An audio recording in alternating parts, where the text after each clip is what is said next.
So, Mark, wonderful. So I'll start with the basics. So launched in 2023, the MONA project aims to promote sustainable tourism in and around nature areas in Northwest Europe by promoting, on the one hand, a modal shift, implementing route planning, and nudging users to adopt more sustainable behavior. Part of this project is a capacity building program for professionals that are involved in nature area access and visitor management. So the idea is really that by improving the skills and the knowledge of mobility and tourism professionals, we aim to increase the adoption of the MONA knowledge by other nature areas. So this will help to reduce car use, improve visitor dispersal, and reduce pressure on protected areas, leading to long-term sustainability and positive impacts not only in the environment, but also on local economies. So each year we are planning free webinars and a physical meeting, and the topics have been defined by the project partners and the associated partners via a user needs assessment. So this assessment really helped us identify the priorities, the knowledge, and the skill gaps of the target groups. So this brings us very concretely here. This webinar will explore methodologies for monitoring and analyzing travel behavior, providing insights to improve access to nature areas and reduce environmental impact. So we are really lucky to have a great panel of experts, starting with Andrea Lorenzini from MEMEX, who will start about accessibility issues in rural and touristic areas, the need to baseline and measure it, and how it can influence policy choices. So it's quite a handful, but I will give you the floor. Thank you. Thanks a lot, Fanny, and good morning, everyone, also from my side. So I'll try to share the screen and see if it's working now. In full screen mode, probably. Yes, perfect. Okay, so good morning. My name is Angelo Lorenzini. I'm a transport consultant at MEMEX, which is a company based in Livorno in Tuscany, and also being the SmartNet project coordinator. And thanks, Fanny, for the introduction. I think this might be a good way to introduce you to this topic about accessibility issues in rural and touristic areas. Before to start, I want to give you just a quick overview and background of the SmartNet. So the SmartNet was an initiative commissioned by the European Commission DG Move, and trying to indeed apply the European policy objectives and goals to rural mobility, especially the European Green Deal, leaving no one behind, a just transition, but also to the implementation of the long-term vision for rural areas up to 2040 in terms of the connectedness of rural areas in European territories. Based on the pillars, SmartNet promotes sustainable and resilient mobility connection between rural areas, between remote rural areas such as island, between remote rural areas and urban areas, and taking into account the need to support ecotourism. So based on these objectives, SmartNet had three main strands. The first was the establishment of a European rural mobility network, so the first pan-European network dealing with rural mobility and ecotourism. That was grouping municipalities, communities, but also local action groups, regional authorities, and so forth and so on. The second strand was the development of a guidance document on a number of topics, including good practice, mobility supporting rural tourism, the extension of SUMP to incorporate aspects of rural mobility, and funding and financing mobility frameworks. And the last strand that I think is also well aligned with the MONA project is the implementation of training and capacity building on the guidance document in each of the member countries, in all country and all language, for the ERM members and other interested stakeholders. And the project was mobilized in December 2022, and is now coming to an end because it is closing this month. So what were the key results of our project? So on the left side, you can see the pathway or the journey of the European Rural Mobility Network. We developed several opportunities of interaction, both online and in person. You can see that our final conference was held in Brussels last October. It was a very big event and with a good success. And you may appreciate that all the reporting of these events is also available on the SmartNet website. But also there were some task-specific outcomes, and I put that into the boxes on the box on the right. We have assessed more than 30 sustainable mobility solutions We made a pan-European service with more than 3,500 survey responses, 52 local training courses, 1 resources database, 4 guidance document, webinars, event, all in all, cooperating with a network of lighthouse sites. So basically, lighthouse sites have been key partners in the SmarterNet project that supported the establishment of the RMN and engagement of rural municipalities within their area, but also they supported us in some of the task-specific outcomes, including the evaluation part, the assessment of the user needs in these countries, and so forth and so on. So this was just to give you an idea about the SmarterNet, and if you wish, I can provide you further details. So coming straight to the point of this webinar, so accessibility issues, what is the problem in rural areas in Europe? So if I ask this question to the audience, is it possible today to live a daily life without a car in a rural areas? I guess the answer will be probably no, that's impossible. But this is not came by chance, it's because there is a lack of policy and responsibility in Europe that led to limited supply of services, that led to limited mobility for people without a car. So this is the framework, and actually this pose serious challenges in rural environment for people and communities, for living a daily life, for access to basic services, but also for urban and metropolitan areas, for the traffic that conveys from the rural areas to the metropolitan areas, and then also for the regional member states, for the EU in terms of territorial cohesion, opportunities of rural development, and so forth and so on. And this is not just an issue of policy. This is also a transportation issue. There are specific transportation aspects that needs to be solved: coverage, connectedness, accessibility, hours of operation of services, frequency, affordability, reliability, security of supply, responsibility, and so forth and so on, including the layer of the information. So how to provide information to different users, including vulnerable to exclusion users.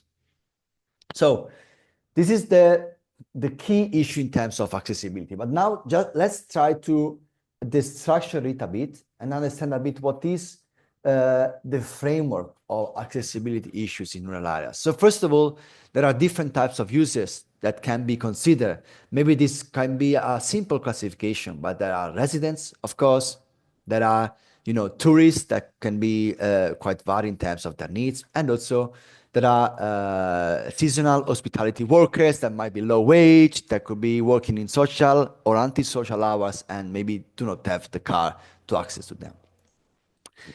In parallel, need to consider that there are different types of tourism. So I'm more an expert on mobility and transport, not on tourism, but I think there are some experienced partners also that might share some additional information. There could be long-stay tourists that have mobility needs similar a bit like residents. There could be short-stay that are active, that want to visit the surrounding environment. There could be day trippers, in and out, very targeted, and so forth and so on. And actually the definition of tourist, whether it is for leisure, whether there is overnight, and so forth and so on, might also be included into such a category. But what are the mobility needs? What are the specific transport and accessibility issues that need to be solved? There could be inward mobility from rural areas to the urban centers, so the city and town, that are the blue arrows that you can see at the bottom. There might be outwards trips from the city to the rural areas. There could be trips that are based on the moving around in rural areas, so from one rural areas to another rural areas for leisure or also for other opportunities. Then there are also trips or mobility that are to and from specific location. It might be sky spot, activity center, it could be beach in rural areas close to the coastal area, and so forth and so on. So it's a mix of different needs that needs to be addressed. And bearing in mind not just the trips, but also who are the generator, let's say, of the demand, we can also consider that there are specific activities that could be present in rural areas. There might be, let's say, universal activities, could be shops, doctors, restaurants. These might be addressed by both residents, but also tourists. If there are some health issues, they might go to a healthcare service. There are some activities that are usually for leisure, that are mostly for tourists, but actually might be also for residents that want to take a breath, fresh air over the weekend. There are specific tourist activity that these are often done by tourists and not by residents. For example, a ferry cruise in a river crossing rural areas.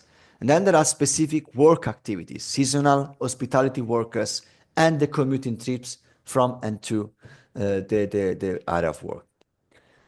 So considering all these, let's say, baseline condition in terms of users, in terms of typology of tourists, in terms of targeted activities, in terms of trip, what do we need to baseline?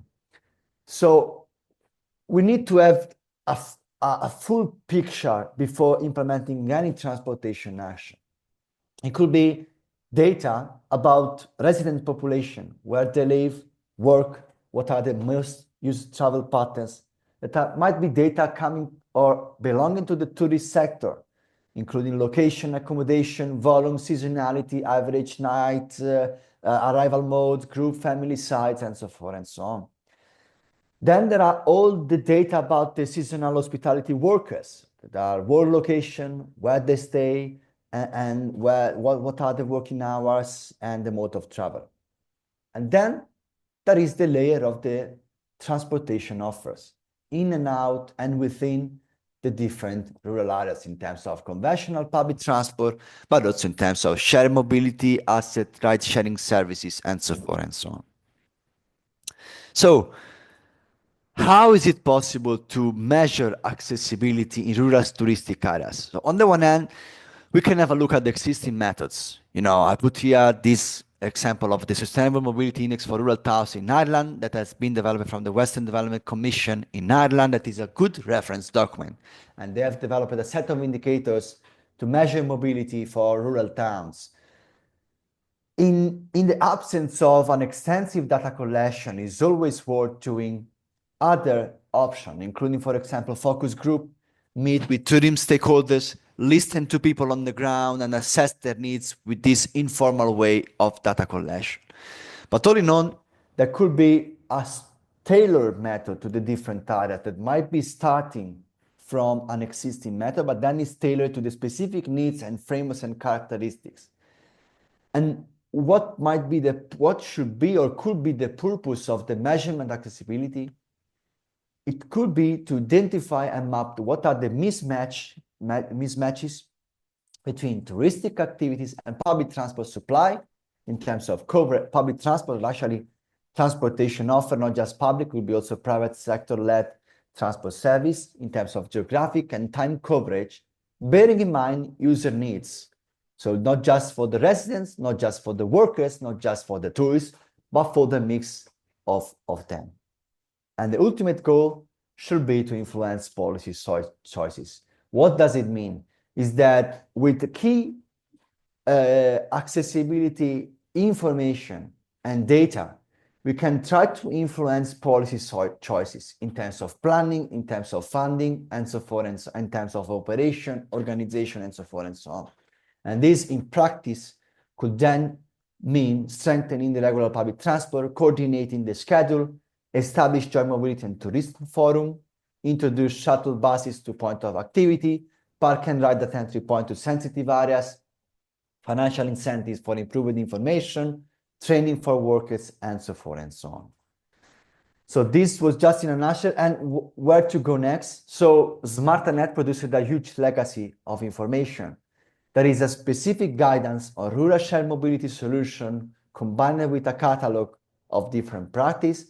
There is a specific guidance for sustainable mobility in the tourism region developed by our consortium partner NEET, and I know that Rika will make a presentation afterwards, so probably she will also share some insight on that.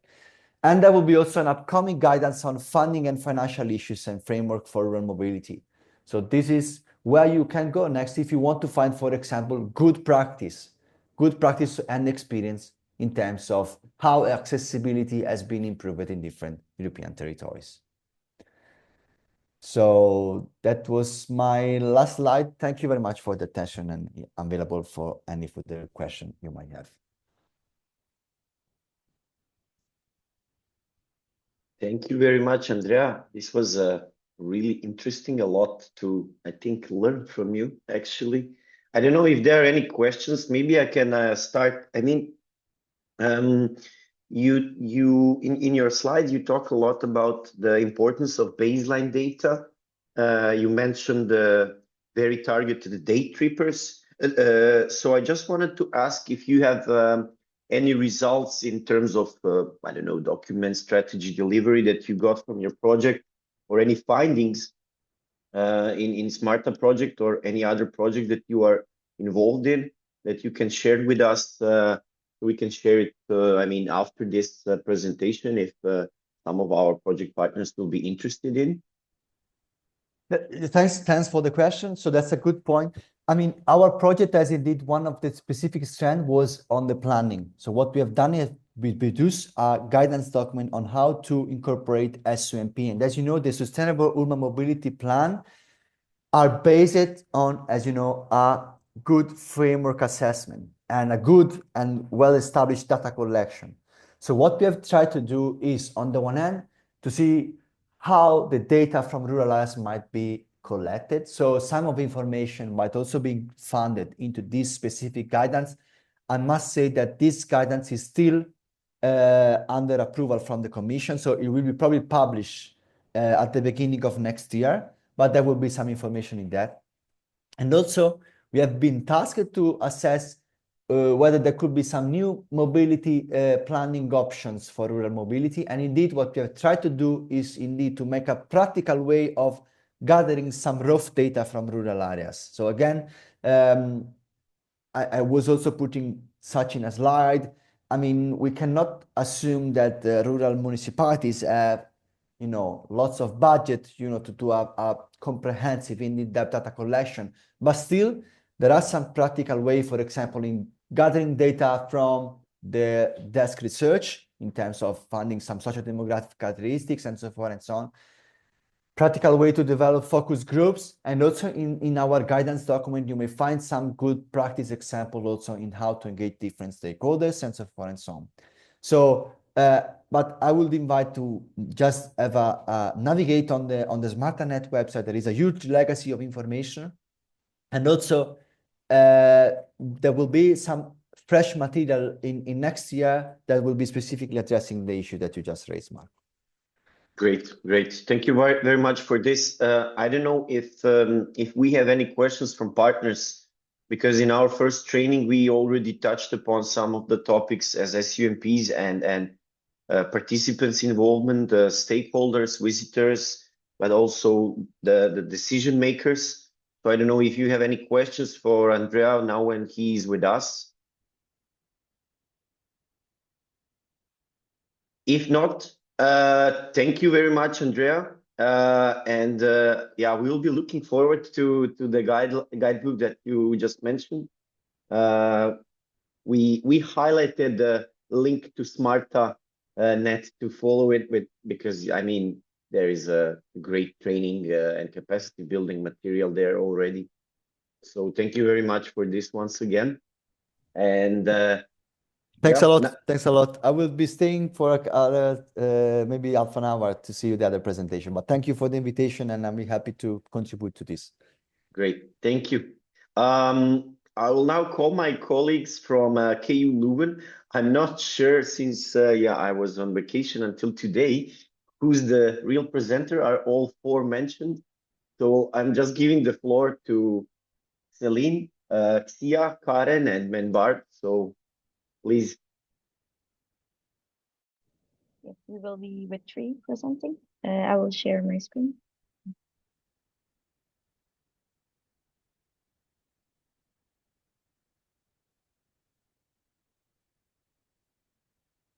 Can you see the screen?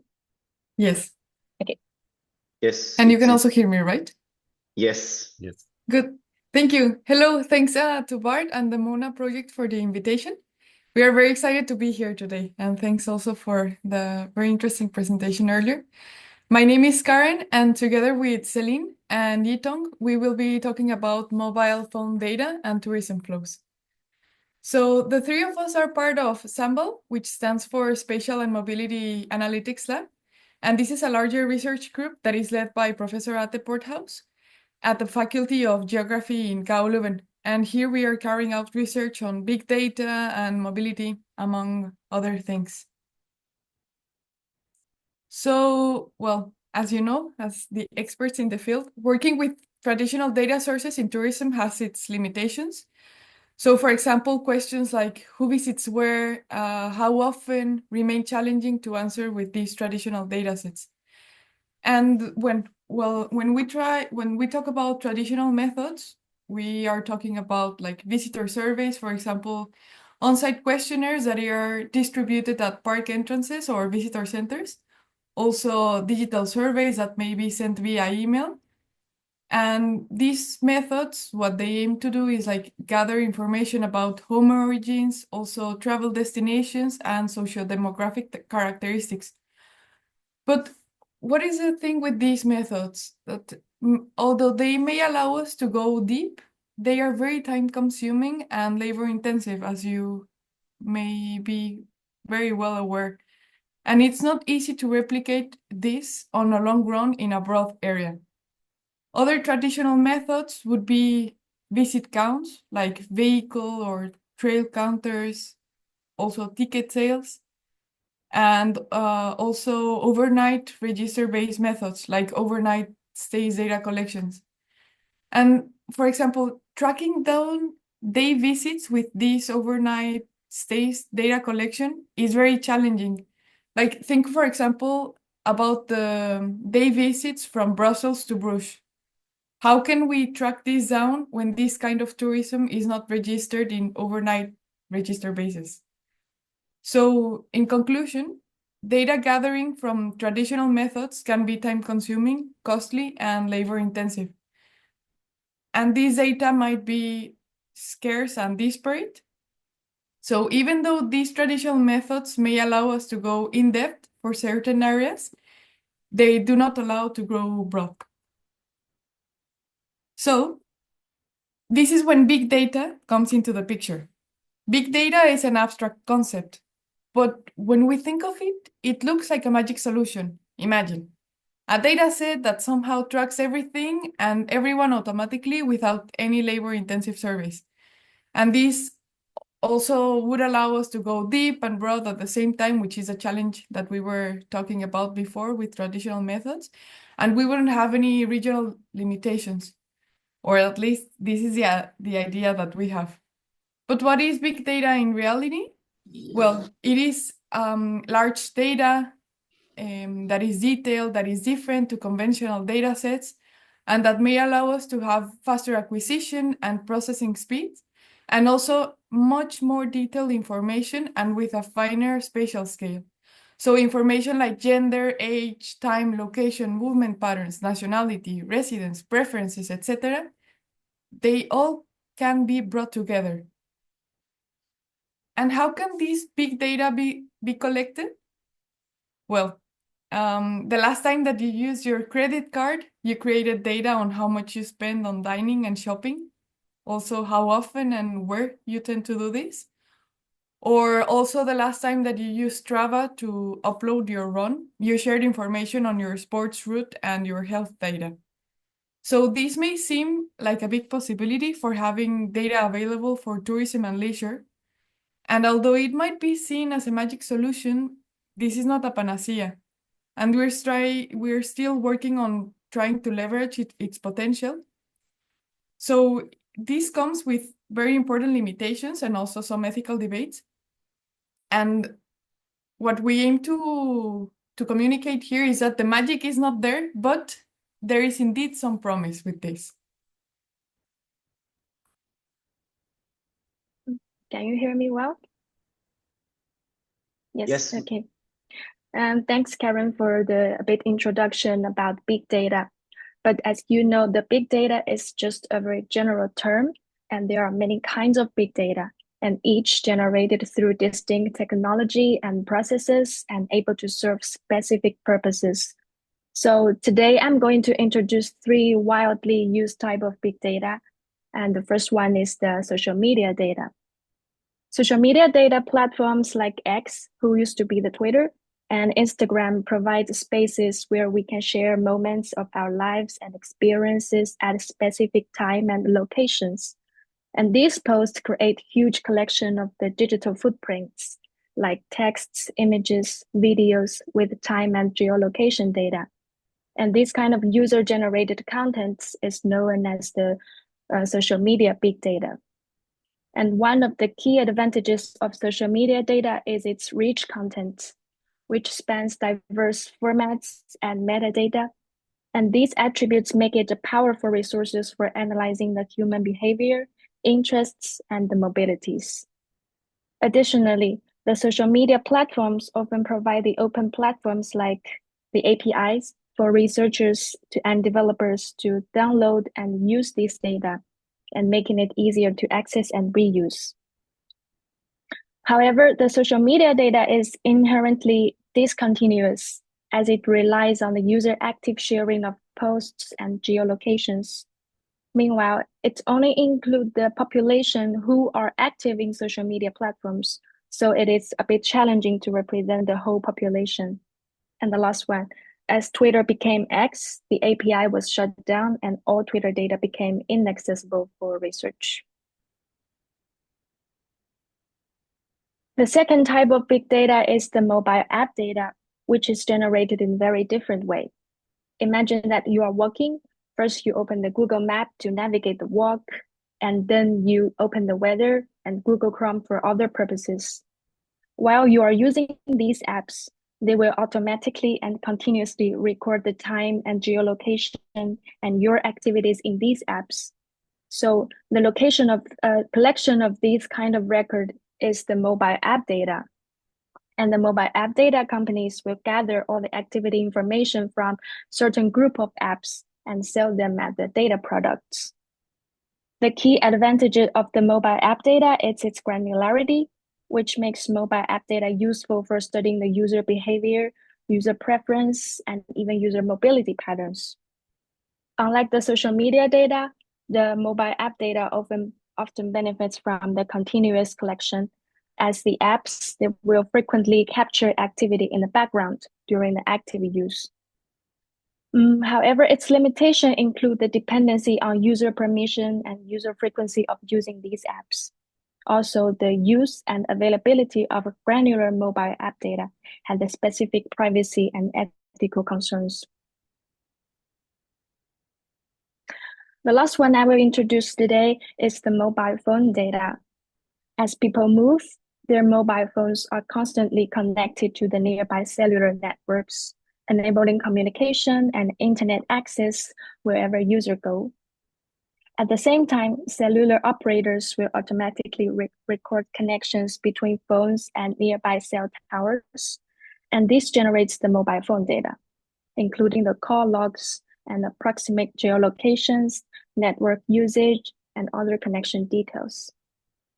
So the key advantages of mobile phone data is its broad coverage and continuous collection, offering insights into the population-level mobility patterns and network behaviors.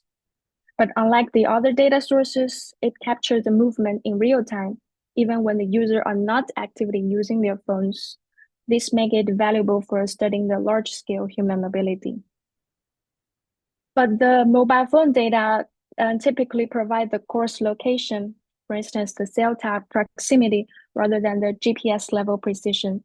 And it's less detailed than the app data or the social media data in terms of the user activity. So it is more challenging to track the individual human mobility from this grid to another one. But the reality and scale makes the mobile phone data a very powerful data source for understanding the human behavior at the macro level. Besides the introduced data types, there are still many other kinds of big data, such as the accommodation data from platforms like the booking or the check-in and out data from the train or metro stations. And new kinds of big data are continually emerging, and they provide fresh perspective to explore and analyze various aspects of human mobilities and travel behaviors. We have been using the big data for many years in mobility and segregation research because the big data with geolocation can function as a proxy to analyze everyday activity space and movement patterns. For instance, about 10 years ago, our professor Atte used the geotagged tweets to analyze the human mobility and urban segregation in Kentucky in the US. By analyzing the everyday activity spaces of residents from different neighborhoods, they explored how social media data reveal the pattern of interaction and inequality across the urban spaces.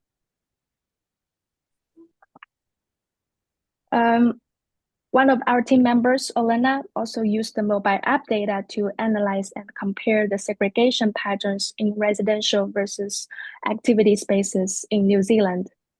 By using the geolocation traces from over 620,000 users, they identified the residential areas and visited locations, and then to calculate the proportion of foreign-born residents in both contexts. And these two figures showcase the part of their findings. The first figure on the left side represents the residential segregation based on the census data, while the figure on the right side depicts daily activity space segregation derived from the mobile app data. And these comparisons highlight the significant differences in segregation patterns. The residential segregation appear more pronounced, with many darker and lighter areas indicating the higher segregation. In contrast, the analysis of daily activity spaces reveal considerably lower level of segregation, as the distribution is more uniform and average than the residential segregation.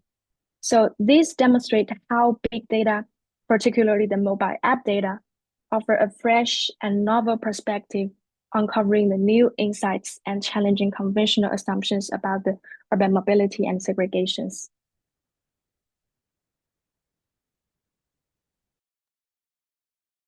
So we just saw how big data can be used in mobility research. Now, let's jump to see how it can contribute in tourism and recreational studies.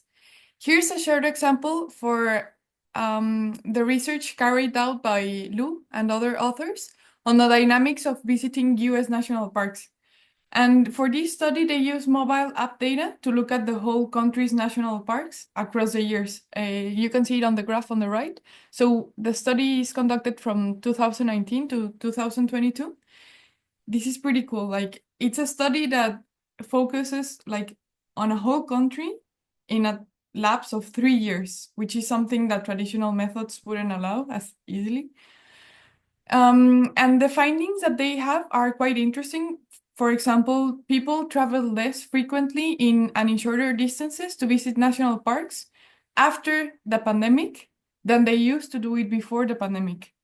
And they also discovered that Black, Asians, and Hispanic groups, as well as other low-income groups, were less likely to visit national parks than white and also high-income populations. So in this case, big data in the form of mobile app data allow to compare different visitation patterns to national parks throughout the whole country, while at the same time preserving the granularity of the visits. Interesting, right? Another example of how big data can be used in tourism is this wonderful research. In this paper, the authors explore the similarities and differences among big data sources that we've been here discussing. So they look at social media data, mobile app data, specifically in the form of Strava, sports tracking app, and also mobile phone data. And here they ask the question, what kind of information about urban green space use and values can be extracted from different types of big data? And the things that we see in how data is displayed is the following. Like in social media data, the information is attached to exact coordinates, so you can see it on the dots on the graphic to the left. And these stand for the spots where these posts were uploaded or geographically tagged. Then mobile app data in the middle allowed to view the information in an aggregate format. So since this comes from Strava, here we are able to see the mobility that people were having when they were running.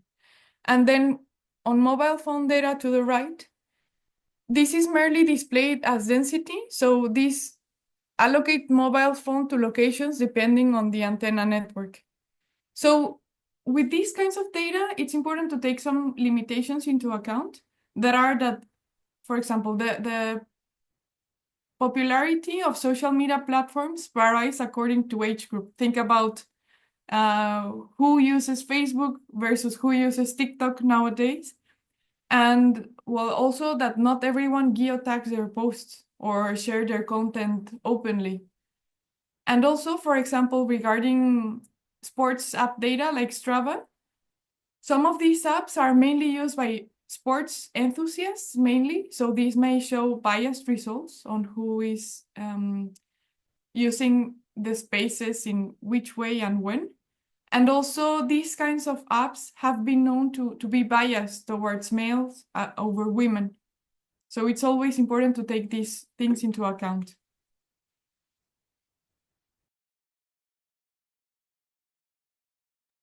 Yes. Then let's go further with what we actually did in our research group. So we investigated the potential of big data for tourism research using a data set of geotagged tweets. We did this in collaboration with two tourism experts, Bart Neuts, who's also here today, and Jan van den Borg. And we focused on the case of Belgium. So our data set of historic tweets actually ranged from 2012 to 2019, and we collected more than 9 million tweets across the country. For each user, we were able to detect the most probable home location based on their Twitter behavior. So we have the country of origin for each user, and we have the location on where they tweet within Belgium. And based on this, we investigated tourism flows across the municipalities in Belgium. And the main question we wanted to answer is who visits where and how often. So in the following maps that I will show you, they always display the number of visits relative to the population of a certain municipality. And first, we'll zoom in on Belgian tourism, so within country tourism. We can see that the municipalities close to the airport have a high number of visits, and also the municipalities at the Belgian coast. This is quite logical because, of course, a lot of within country tourism starts from the airport, or a lot of tourists go to the coast. But you also see a small village in the Walloon part, so in the south of Belgium, that has a quite high number of visits. And this is Brugelet. And this is likely because the large animal park Paradise is located in Brugelet. So a lot of within country tourism goes to this animal park. Then looking at the international tourism, tourists, we see again the municipalities close to the airport and Bruges, a highly touristic city, but also two other municipalities with a high number of visitors. And these are actually municipalities that host big events, such as the Formula One circuit in Spa-Francorchamps and Tomorrowland in Boom, just below Antwerp. So although these two events are just happening in a couple of days in a year, they really emerge from our data set. Then focusing on specific countries, if you look at German tourists, we see that the main cities are visited, but also the eastern part of the country, where German is also the language in this part. Then for Dutch visitors, we see the border area with the Netherlands that has a high number of visits, but also the Ardennes. So a lot of visitors from the Netherlands actually go and spend a weekend in the Ardennes. Looking at visitors from the United Kingdom, we again see the main cities, Bruges and Brussels, but also the area around the Wipers has a lot of visits. And this is likely because this area has a lot of former battlefields of World War I. And we think that British visitors might be going here to spend some time. And then focusing on maybe a less conventional tourist country, Turkey. Based on the traditional data set, we actually don't see a lot of Turkish visitors. So based on overnight stays and so on, we don't see that a lot of people from Turkey are visiting Belgium. But if we actually look at the Twitter data, we do see a high touristic inflow. And we think this is because tourists from Turkey are actually rather staying at their family's house. Maybe they know some people that also live in Belgium, and that's why they're not detected in official statistics on overnight stays, for example. So based on our analysis, we were able to discover some interesting patterns from Twitter data that actually went beyond conventional data sources. But we also encountered some challenges, of course. First of all, the definitions that are usually employed in tourism research are not that conventional when working with big data. For example, in Belgium, a lot of the statistics rely on overnight stays and arrivals at touristic accommodation. But this is quite hard to proxy with Twitter data. More specifically, we can try to count the number of persons that tweet from the same place on separate days. But this is not the same as an arrival in a touristic accommodation, of course. So maybe we need some new types of definitions for tourism research, such as a one-time visitor, a frequent visitor, and so on, that we can use with big data sources. It's also quite hard to differentiate between a tourism trip and other trips with our data. We just excluded all the trips that were occurring near to the home location of a user. But for example, I live in Brussels and I work in Leuven, so my commuting trip will still be within our data. On the other hand, because we have these flexible data sets available, it allows us to challenge our conceptualization of what is a touristic visit. And this is particularly important for within country research. For example, if I go shopping in Brussels, it's most likely a functional visit and not a touristic visit. But what if I go shopping in Antwerp? Or what if I go shopping in Antwerp and combine it with a visit to a theater? Am I then a tourist or not? So because we have these more broad and flexible data sets that are becoming available, we're actually encouraged to think about what is a touristic visit and what distinguishes it from a functional or a work visit maybe. Then to wrap up, we have more and more data becoming available, big data. But this is not always translated to more accessible data, because a lot of these data sources actually reside within private companies and are not freely available for everyone.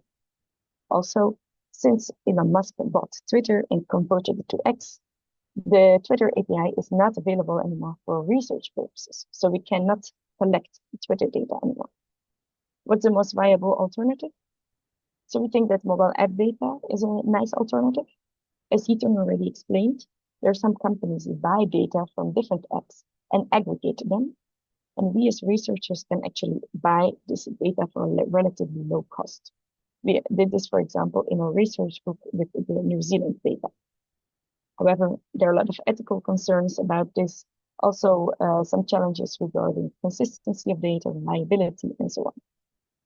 For the longer term, the research community is trying to share more open data sets and enriched data sets that are generally available. For example, the professor in a research group released the aggregated Twitter data set for the whole United States. So with these new data sets, we will try to analyze tourism flows in more detail and human behavior more broadly. If you have any questions on how these data can be useful for your research, feel free to ask them. Thank you for your attention. Thank you very much. Yeah, this was, as a data nerd, this was very interesting in some cases, maybe disturbing to know how we are being followed. Maybe just to open the floor to all other partners, because I know that data collection and database planning for your touristic areas is very important for you. If you have any questions for all of those researchers that now presented to us, and I will just have a first quick question to open the floor is knowing that there is more and more data available, but as you said, some of that is limited and it is not shared by researchers. You did not mention today the usage of AI in the analysis of data, but I just wanted to ask if in some of your recent researchers you touched upon the topic of usage of AI, I mean, ethics behind all of it, and how are you actually involving this topic in your research on data? It generally doesn't have to be with this that you just presented now. I think within our research group, we have not explored the use of AI that much. I think we're maybe still a bigger believer of the more traditional research approaches. Also, not to generate data and not to analyze data. We have one project by Anirudh in our research group who's trying to see if AI can actually be used to infer relevant information or from Airbnb data. But it's really a project to see if it's possible rather than that we already say in advance, oh, this is going to be really useful. So within our research group, not that much, but I think there's many other researchers that are more excited about AI than. Yeah. Thank you. And for all others, if you wanna have a question, just raise your hand or just start talking. Okay, then I will. So first of all, thank you, Karen, Yitong, and Celine for your presentation. It was really interesting. I was wondering, because the last part you introduced about your research on Twitter data, like, so do you think you can only get like information about a certain population group or certain people that use Twitter, or do you think this can actually help you get more feedback on like a general pattern? I don't know if this makes sense. If you need more details, let me know. There will always be biases with this kind of data. So for sure, we're not representing the whole population, but I think there are, because our data set is so big, there are emerging patterns that we can discover with this data. They're not necessarily true for all parts of the population, but for we can detect some useful information, I think. And also the last paper I showed, this one, they're talking about bias on Twitter data specifically. So if you're interested, you can read this paper maybe. And they actually discovered that the bias in Twitter data is not consistent. So it's not always the elderly population and the minority groups that are missing, but also in different countries and here different states of the US, bias might be different. So it's quite hard to tell, just to generally say, oh, all Twitter data is biased towards these groups, but actually the bias differs in different regions. Okay, this is really interesting. Thank you. So if we don't have any more questions, otherwise this is your time to scream. I would like to introduce, well, this is great because I'm not sure, I hope I will not butcher any name, Miro Kristan, to talk about data and monitoring, limits and pricing and sustainable transport in Triglav National Park. So yes, Miris, they're perfect. So I will ask you to share the screen. Thank you very much. Yes, thank you for the invitation. I hope you can hear me, that all is okay. We can hear you well and we can see your screen. You can see the screen, that's also nice.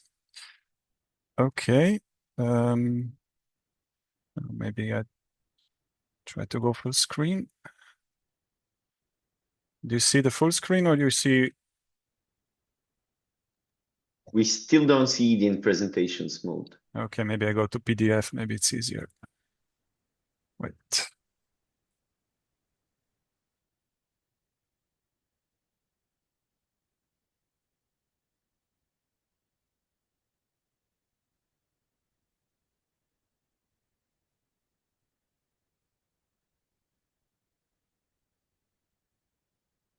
Now? Unfortunately, still not, but I think like this, we can all see it quite well. No, it changed. Perfect. Okay, yeah. So let me introduce myself first. Miro Kristan, as mentioned, I work for the Regional Development Agency in Soča Valley, that's at the northwestern part of Slovenia. And today I'm supposed to say something about how we are dealing with management of tourism flows related with mobility as a tool to do that. Maybe I will not be that much in the data, but more in this applicable part of solutions, how we deal with the challenges that come and that emerge all over the world with these pressures in tourism. So just a quick overview where we are located. Triglav National Park is the only national park in Slovenia. It's quite a big one.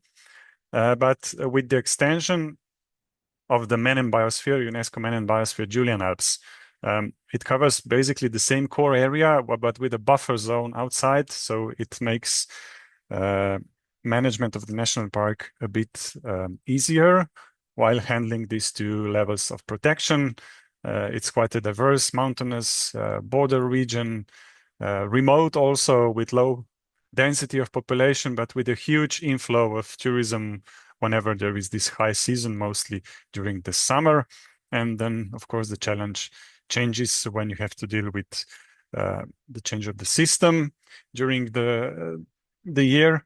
What we are facing, in addition to the low density, also depopulation. So this gap between a huge inflow of tourism and less people living in the mountainous regions, it's quite challenging how to balance these two.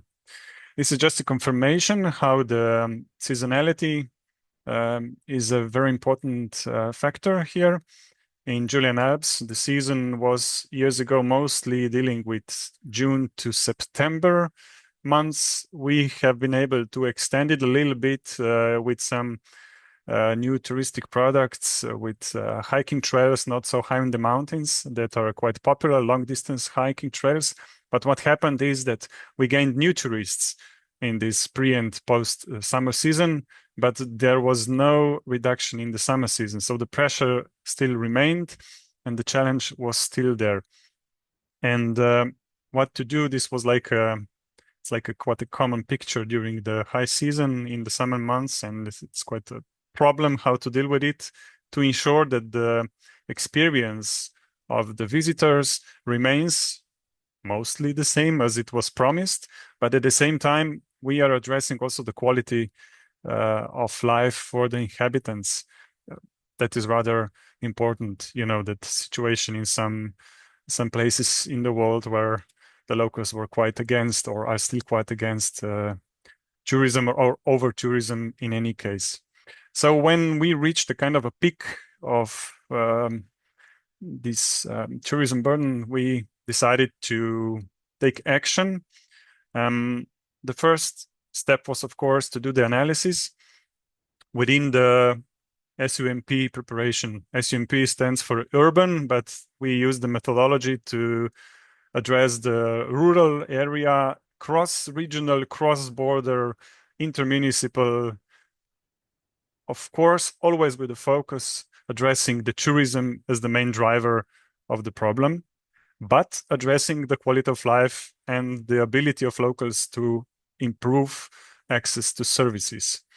So this picture shows the rise in the individual motor traffic in the roads in the area around, and in national park, the green part is the core area of the national park, and the other part, grayish part, is the Man and Biosphere. And you can see that we don't have any declines in the past years, and the growth, the estimated growth in the coming years without any new measures has been estimated for 5 to 6% each year. That's quite a lot, considering that we have the problem already. So without something, the problem would increase, and for sure it would mean a reduction in the user experience for people that see nice pictures, come here and the nice picture is not there. And of course, for the inhabitants, another pressure that would mean a reduction of their quality of life. So what to do? We measured the pressure for some key points in the national park. The pressures not only with the individualized motor traffic, but also with hikers and cyclers, because it's in some places also quite intense. And we based our measures based on data, of course, towards a reduction of first motorized traffic, and secondly, a kind of a transition from some places to the other places that were not that much attractive for visitors. Of course, the core part lies in the public transport. We analyzed what we have. You can see that the right part of the picture has bigger circles. This means a better offer, a better frequency. The orange or yellowish is the bus lines, and the blue one is the train line that connects the most sustainably the two parts of the mountains with a tunnel that allows also the vehicles to board the train and go to the other side. And the left part basically is lacking or was lacking quite a lot in order to enable visitors to leave the car parked, at least if not leave the car alone and come by public transport to the destination. This is like an ongoing trend among at least young tourists to travel within Europe without a car, to leave a car at home, or even don't own the car and just use the trains to reach the destination and then rely on public transport and other means of mobility to access different points in the park. So this was a status quo that we had. And we also measured the accessibility of the territory with a car or with a public transport. So the top left is the car, where the green means good connectivity and more towards red, it's a reduction. And if you do it with public transport, as you see below, you're quite limited. It does not allow you to move outside of the core areas in a reasonable time that would be good for commuting or for arranging some sightseeing in the destination. So not a very promising situation if you want to have a sustainable green destination and you promote it like that, and the system was not in place, and we had to do something. So an additional thing is that we developed mostly at the same time also tourism development strategy for the Menem Biosphere Julian Alps area, and our core message was that we are promoting the destination as a living room destination. Living room is perceived as an intimate area for a family, and you don't allow anyone to enter it. You have to kind of invite a person to enter that room, and we wanted to ask the visitors, the tourists, to understand that they're entering a sensitive area where it is appreciated and expected to behave within the expectations of the locals, but of course, make them feel invited and appreciated when they come. So this was a kind of the inner slogan that we tried to digest ourselves, the ones that are dealing with the management of destination. And we use that also with mobility planning.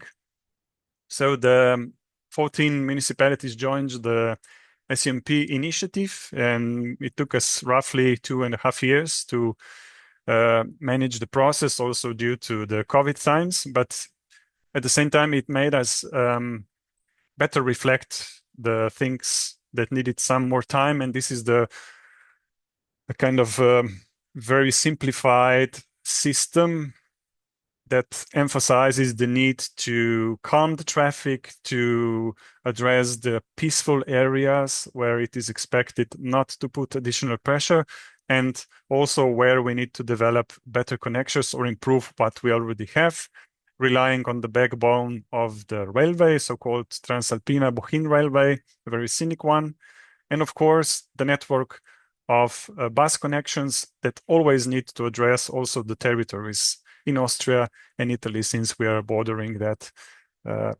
in quite a big scale. This is a kind of a system that we have now developed. It's still work in progress. It speaks about the core lines, the national public transport, with quite an extensive network of shuttles, hop-off, hop-on systems, and different kind of last mile solutions that address the problem of individualized car traffic in the territory. We try to invite people to park outside, to use the system, or perhaps even not to park there and just, I mean, the starting point for the Julian Alps is your sofa at home. That should be the message. It's not ideal at the moment, but the process is going towards that way. I have to say that also we have been able to transfer quite a significant amount of people using this kind of shuttles. It's growing. While it's growing, it's also the system is growing. So it's like the driver of the supply is also the demand, and the other way around. So the system is improving. And what is also important, that we are supporting the development of the touristic products that also rely on public transport. We don't develop stuff that would bring an additional push for car mobility, but those that rely on cycling or hiking. So we have the Alpe Adria Trail, it's a long distance crossing the Alps hiking trail, the Alpe Adria Radweg, Ciclovia, it's cycling from the Alps to the Adriatic, Juliana Trail, and so on. So I think it's very important that we address these topics together. Mobility and the change in patterns is a driver of the changing touristic products. So it's not just the destination, it's the products and a common understanding of how a destination runs. Of course, always taking into account solutions for the locals. So this type of solutions are improving. This is like a controversial picture here. On the left, you see the old train, on the right, the new train. I guarantee you that the old one performs much better in terms of support to cyclists because there is much more room. So sometimes it's a quite a contradictory solution. If you modernize something, you lose some benefits from the old infrastructure, but okay, that's the reality. What we are trying to reach here, that the money that comes from tourism, these solutions are beneficial for the locals. And what we did is we introduced recently, like 2 years ago, a DRT service, Shuttle on Demand, because due to the low density populated area, the classical public transport was just not efficient enough.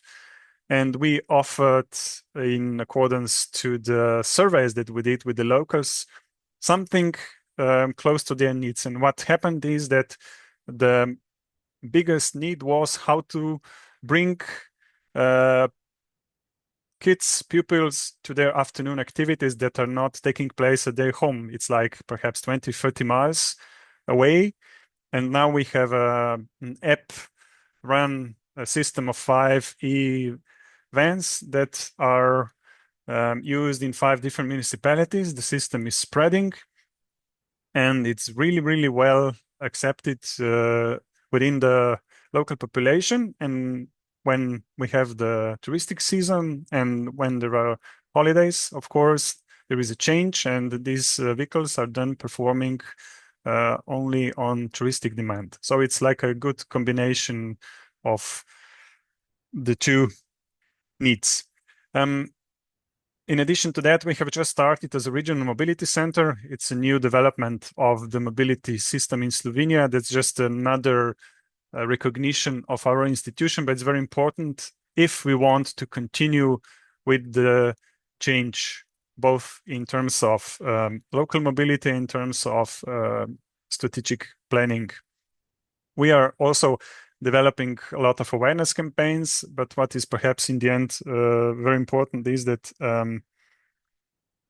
the solutions that come with the support of, let's call it, tourism investments are always beneficial for the locals.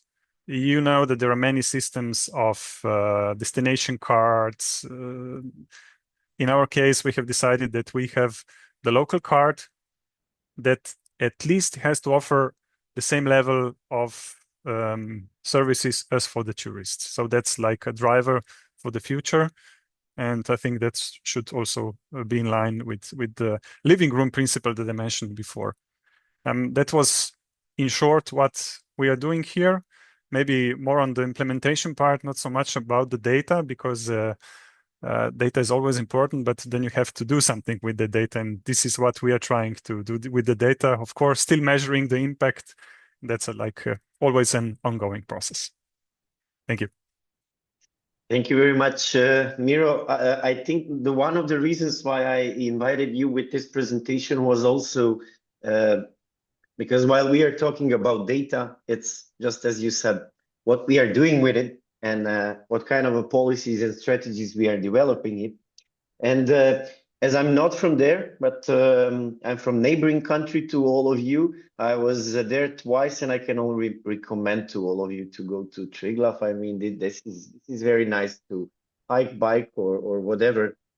I actually had in chat a question for you, but you actually answered it in a later slides because we discussed in the project also about the accessibility points and hubs.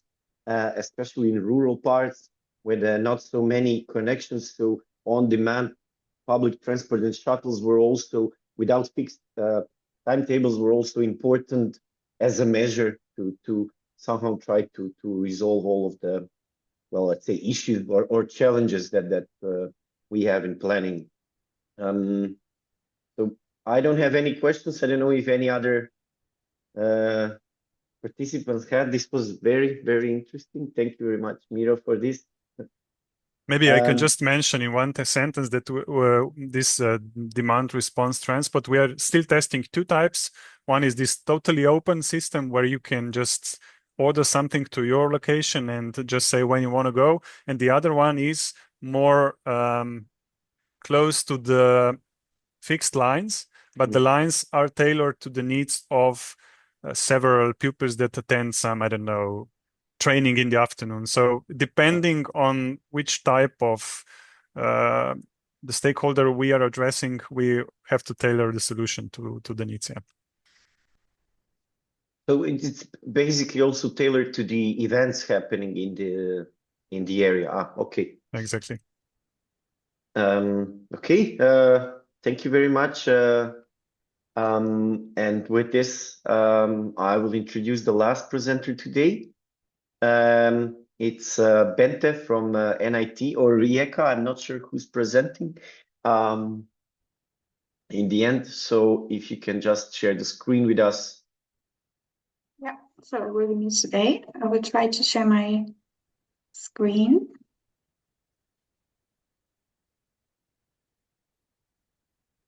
So I hope you can see the presentation full mode. You just have to click on the present. Yeah, it's okay. right. It's correct now. So just to introduce myself, I'm Rika Olsen, working for the NIT in Germany, the Institute for Tourism Research in Northern Europe. And today I will give some insights into holiday travel patterns and mobility needs of tourists. So my colleague Bente Grimm and I were able to work on the SmarterNet project that Andrea Lorenzini presented earlier. And we from the NIT created a classification of rural tourist environments and patterns and a guidance on sustainable mobility in rural tourism regions. And I will now refer to some of these to give you an insight into holiday travel patterns and mobility needs of tourists. So we will start with some different types of mobility. Everyday mobility includes regular functional journeys such as commuting to work, to school, go shopping or running errands. These are short and follow a fixed routine. And tourist mobility refers to longer journeys that are less frequent, often in company and experience-oriented. And it ranges from short excursions and cultural visits to holiday trips or business trips that are combined with leisure time. And the diagram shows the different forms can also merge into one another. On the one hand, it can be viewed from the perspective of the person who wants to analyze the data on different types. And on the other hand, from the perspective of the person taking the holiday.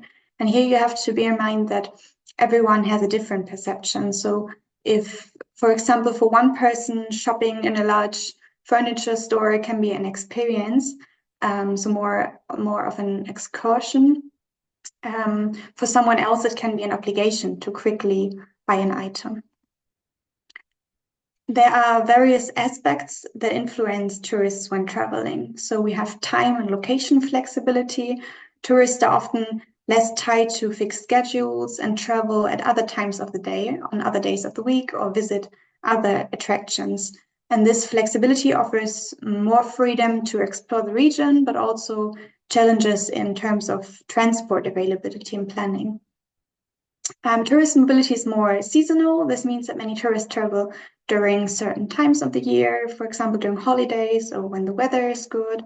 And this can lead to an increase in demand during peak periods and a decrease during the low seasons. And the weather also plays a greater role as it influences travel behavior and activities. Tourists often have less knowledge about local conditions, such as means of transport, timetables, or regional specialities, and this can make travel planning more difficult and lead to uncertainty.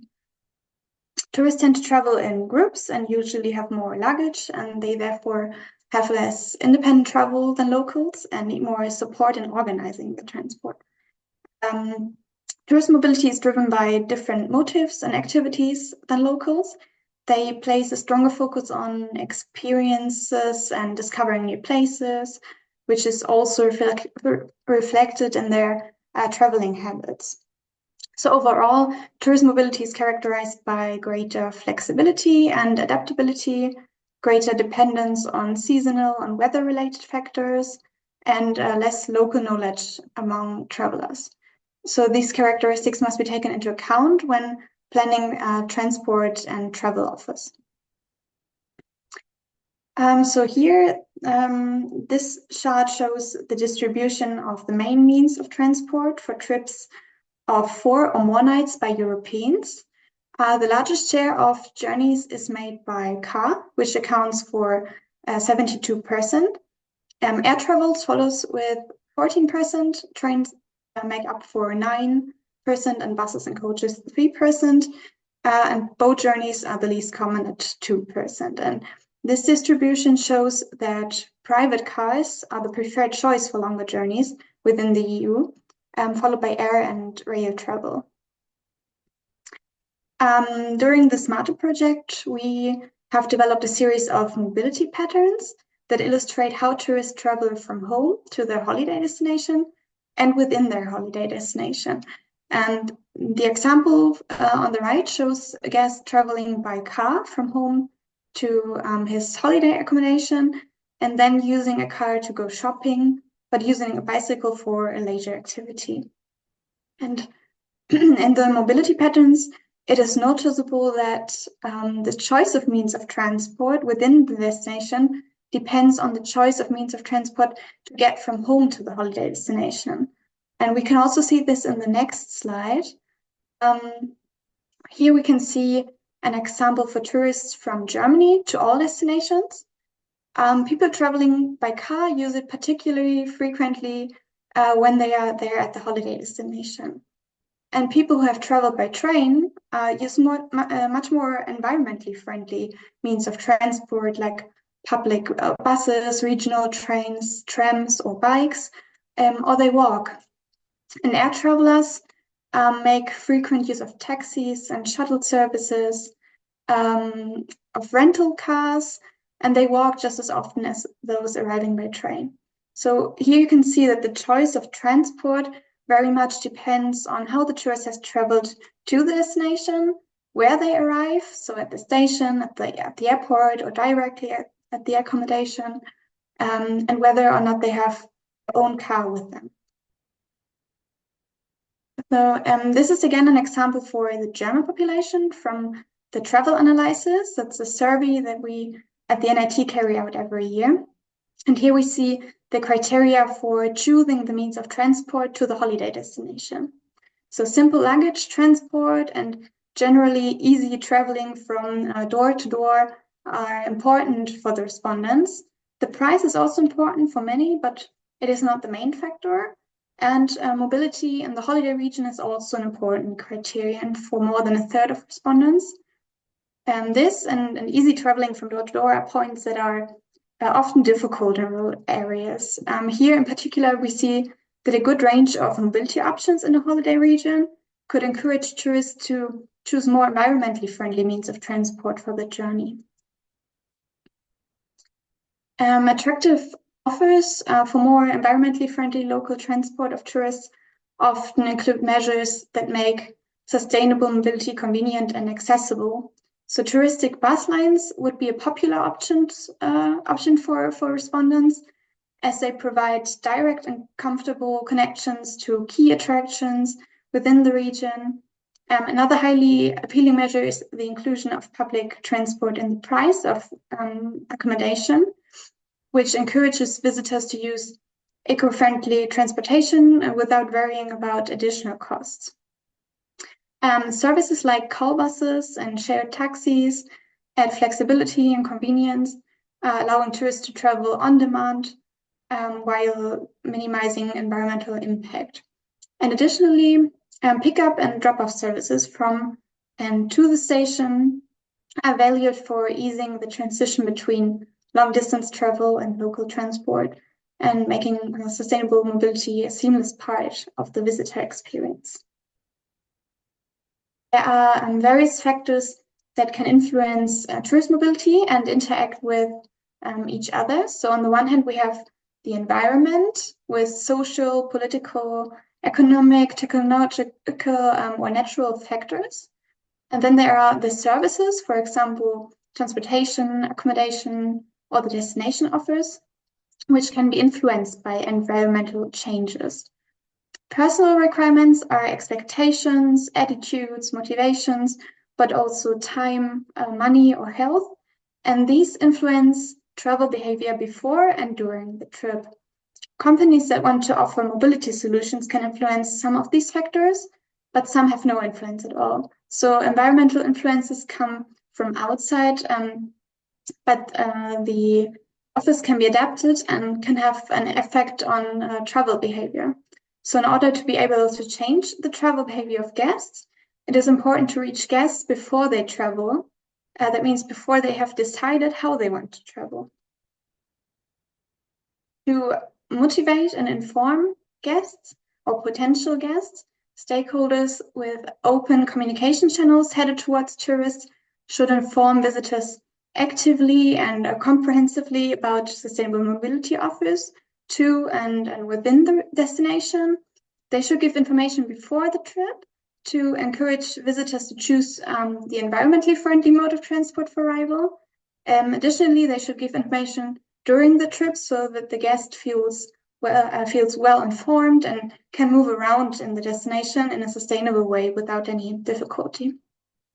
And stakeholders without open communication channels should give assistance and deliver all necessary information to tourist information, tourist attractions, and tourist accommodations proactively. And they should also identify a person who's responsible for requests of tourism stakeholders and communicate the name and contact data of this person. So as part of the SMARTER project, we developed a guidance on sustainable mobility in rural tourism regions. And this guideline helps users to gain knowledge in this topic. It gives good practice examples of inspiring and sustainable touristic mobility offers. It provides guidance on how to implement solutions in the regions. And the main target groups are local authorities and rural tourism providers. The guidance addresses the current situation, challenges, and goals. Themes include the importance of networking, collaboration. It explains how to give inspiration, information specifically for sustainable mobility in rural tourism. It gives practical advice on arrival, last mile, and mobility on-site, and the importance of data collection and analysis is also highlighted. Yeah, so the guidance can be downloaded from the SmarterNet project website, and you can see the link on the right side. So with this, I come to the end of my presentation. Here you see some contact details if you have further questions, or you might just raise them now. Thank you. Thank you very much for your presentation. I was wondering, because you pointed out that it's very informal, it's very important to motivate and inform the potential guests beforehand. Do you have any examples of how this could be, or like any best practices in this in this case? So it might be smart to use social media, of course, to think about who is the potential target group. You can also refer to target groups that are close to your destination, because then the chance is higher that they might take the train to arrive. So this is an example. Thank you. And then you also have, of course, the destination websites that many people use to inform themselves. So if you place the information here, there might be a good chance that many people can see it. And also the accommodation websites are underrated.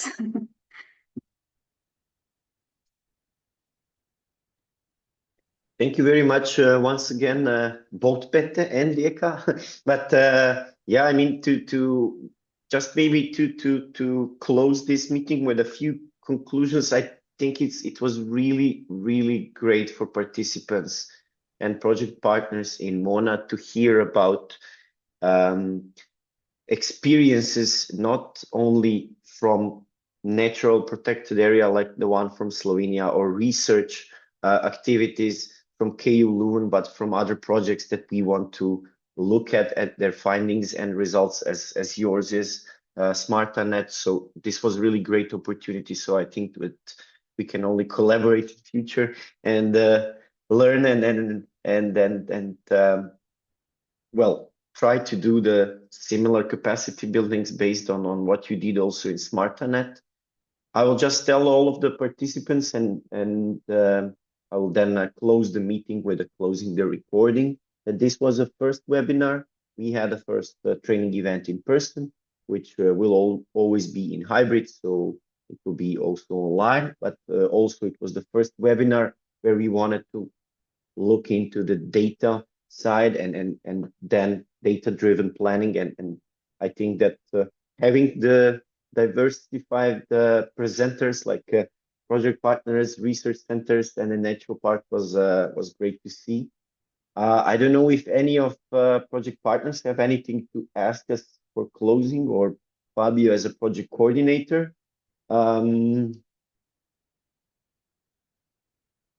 If not, Fabio, you want to tell something better? I have to search for all the buttons. No, it was really great to hear all these examples, great examples. So I want to thank you, all the presenters, and also for the organization, Marco and Fanny. Really great first webinar with a lot of input and insights we can use within the Mona project. So thank you for that. Thank you. I will write to all of you. The presentations will be shared as we agreed with that with the speakers. Thank you very much again, and yeah, happy holidays if you're going on some. Goodbye.